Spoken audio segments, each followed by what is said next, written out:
2 Timothy chapter 2.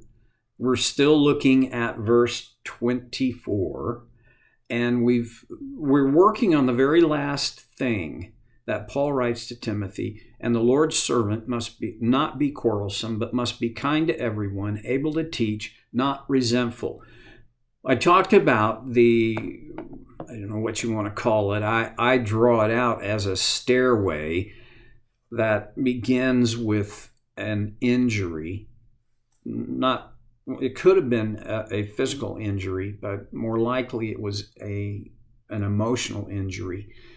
And how that if you're not careful and thoughtful, and if you're not intentional about dealing with what you feel, will lead you to not just malice, but to some form of violence toward the person who hurt you.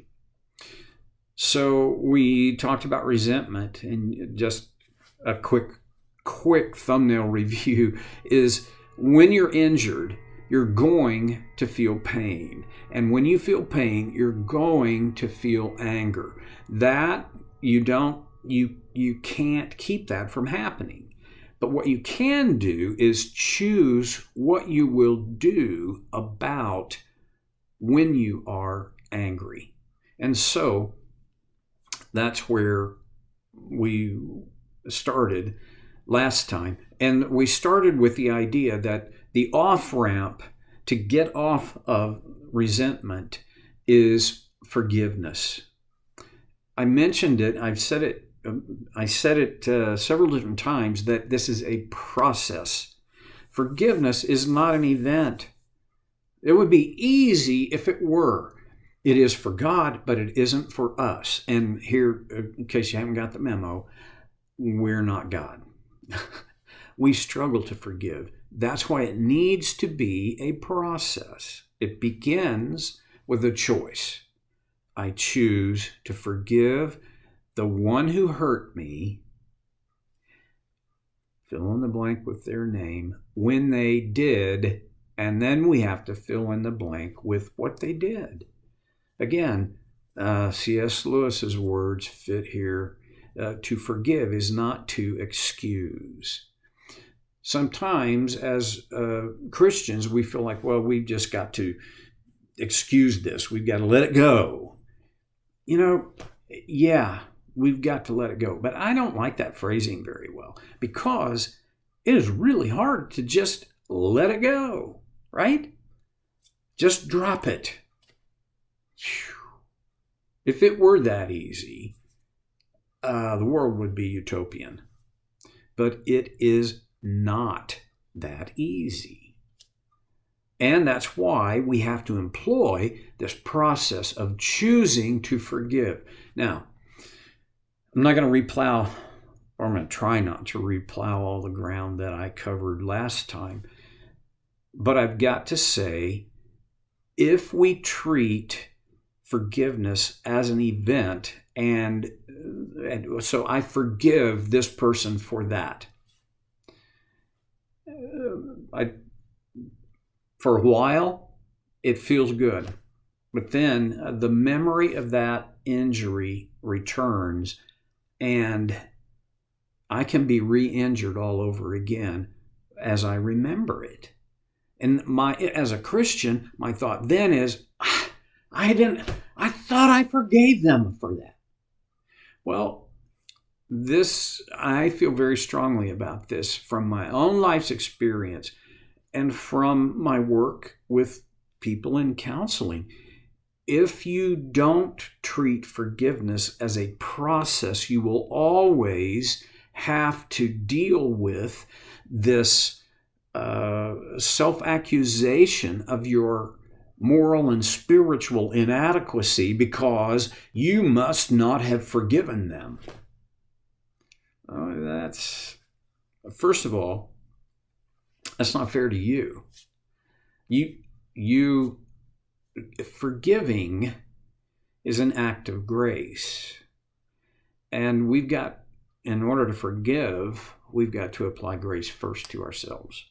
Because within ourselves, most of us, I suppose there could be just this very small number of people who, due to their temperament and their background and whatever else, they are able to just, boom, totally forgive and move on.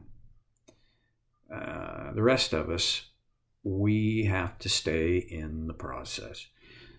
And our memories are such that it's rare that we will forget a significant injury unless we have some kind of traumatic brain injury. And then the problem with that is you don't just forget the injury, you're more likely to forget everything else. So this is my process. It begins, as I said, with the choice to forgive.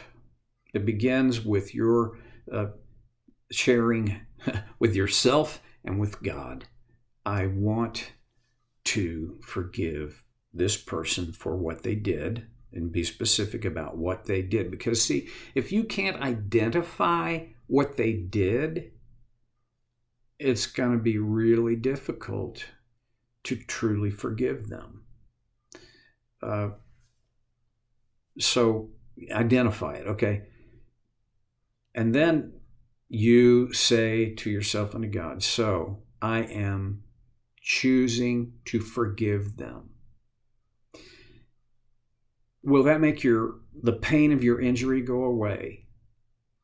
Eventually, but not quickly for most of us, especially not for deep wounds. So that's the front door.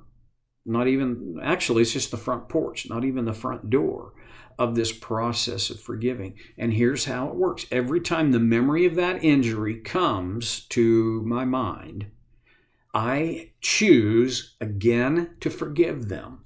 And instead of saying, well, wait a minute, I've already forgiven them, let yourself off the hook, okay? And just say, okay, I am choosing to forgive them for that. You say this in my life, depends. Some injuries, it takes me years. I have had a particular emotional wound that it took me more than 10 years to, I think, have forgiven them and ditched the resentment toward the couple of people who did this thing to me. So if you're looking for, let's get this over with, get her done and move on, it's not going to work. Let me offer you a way that I have known to work. So see, I'm not giving any guarantees, but I will tell you this.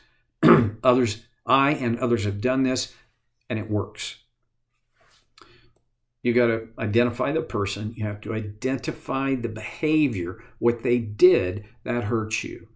And then you choose to forgive them. And every time it comes to your mind, you say to yourself, and you may need to say it out loud, I am choosing to forgive that person for that thing. Again, I'm going to emphasize, you identify the thing. An unidentified thing is very difficult, I think impossible, to forgive. So this happens often, right? And each time it happens, you must discipline yourself to say, and it's not that you feel it. That's not the point. Feelings are going to come later down the trail. At the beginning, this is about a choice of your will. And then it becomes assisted by the fruit of the Spirit, the last of the 9 qualities, self-control. Another word for that is self-discipline. If you're going to forgive someone of a deep wound, it will require discipline, so that every time it comes into your mind, you are queued up to tell yourself And by the way, there's nothing you tell yourself that God isn't in on. He hears it all. And sometimes, for our sake, not His, it's a good idea for me to say, God, I'm choosing to forgive that person for that thing. Over time, in this process, eventually, the memory of the injury, the wounding, will not cause you to relive that injury. My phrasing for when do you know when you've finished the process?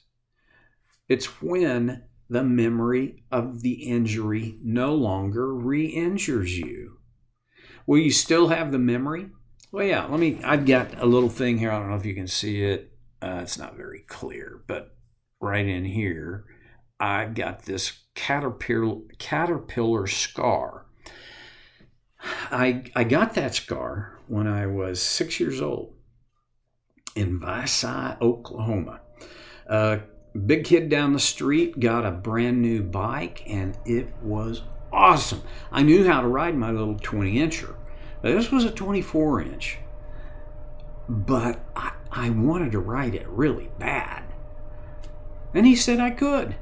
So of course, I had to run beside it to gather enough speed to be able to do the gyroscopic balance, right? And then I finally got on it, and I rode it to the end of our block, and then I had to turn around, but I couldn't. Once I slowed down, my feet couldn't get far enough right onto the ground so I had to get clear off the bike to turn it around, and then I would get back on it and go again. Well, I did this a couple of times, but then I was getting off to turn it around, and my Tough Nut jeans, got to be old to ever know about Tough Nut jeans, the inside of the back pocket had been torn away from the jeans. So it was in effect a flap. The flap caught on the seat of the bike, and I pulled it over on me, and my elbow went that way and that way. Of course, I didn't feel the pain in that moment. That's one of the gifts of God. I was kind of shocked, but I do remember looking at it and going, oh no, I'll be crippled for life. Well, it's hard to make this story short. Visay is a little bitty town. We had one doctor. Happened to be a good guy and a friend of my dad's. My dad took me down there, and the doctor looked at it and said, you got to get this kid to sealing because this is going to require surgery.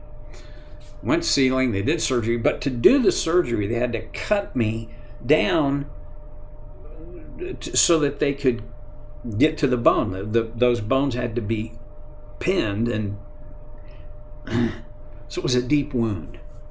It took about 6 weeks before I was willing for anybody. They didn't put it in a hard cast. They put it in a wrapped splint thing, right? Because it needed air. And it was about 6 weeks before I would let anybody get close enough to touch it. But eventually, it got where there was no pain, and I'm happy to report that I've never had a problem with that elbow. I've never had weakness in that arm, and now, oh, by the way, when you're a 6 or 7 year old boy and you got a scar, at that time it was from about here on my arm to about down to here. That scar was way better than a tattoo would have been, right? So what I'm saying is, it was a deep wound, and it took time to heal it. Maybe you've been wounded deeply. In partnership with Christ, give Him time and partner with Him to choose to forgive every time the injury comes to your mind. It ain't easy, and you'll never be able to do it without His help and intervention. Here's the good news. He wants that more than you want that for yourself. Okay, I'll see you next time on So Care with Stevie Boy.